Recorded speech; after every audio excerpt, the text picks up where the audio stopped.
রাজধানীর মোহাম্মদপুরে বিল্লাল হোসেন নামে এক যুবককে কুপিয়ে হত্যা করেছে দুর্বৃত্তরা। এ সময় গুরুতর আহত হন নিহতের বাবা আবুল কাশেম। এই ঘটনায় মোহাম্মদপুর থানায় একটি মামলা করা হয়েছে। সোমবার রাত 8:30টার দিকে ঢাকা উদ্যানে এই ঘটনা ঘটে। নিহতের স্বজনরা জানান, বিকেলে আবুল কাশেমের সঙ্গে স্থানীয় যুবক রাজীবের কথা কাটাকাটি ও হাতাহাতি হয়।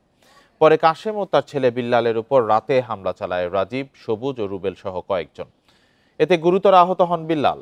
সোহরাওয়ার্দী হাসপাতালে নেয়ার পর তার মৃত্যু হয়। আর নিহতের বাবাকে একই হাসপাতালে প্রাথমিক চিকিৎসার পর ঢাকা মেডিকেলে পাঠানো হয়। তার অবস্থা আশঙ্কাজনক। বর্তমানে তাকে একটি বেসরকারি হাসপাতালে চিকিৎসা দেওয়া হচ্ছে। হত্যার বিষয়টি নিশ্চিত করেছে পুলিশ। সেই সাথে জড়িতদের গ্রেপ্তারে অভিযান চালানো হচ্ছে।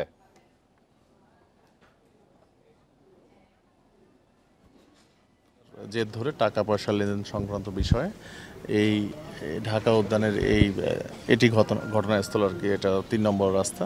এটা এখানে 8:30টার দিকে ঘটনাটি ঘটে। তো আমরা কিছু আসামির নাম পেয়েছি, তো তাদেরকে গ্রেপ্তারে আমাদের অভিযান চলমান রয়েছে। ভাইয়া আমার আব্বু সবাই মিলে আমরা বসে গল্প করতেছি দোকানের সামনে।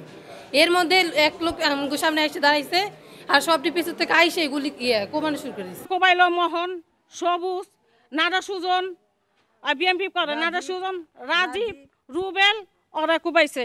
আরো কিছু লোক আছে অগর আমি চিনি নাই।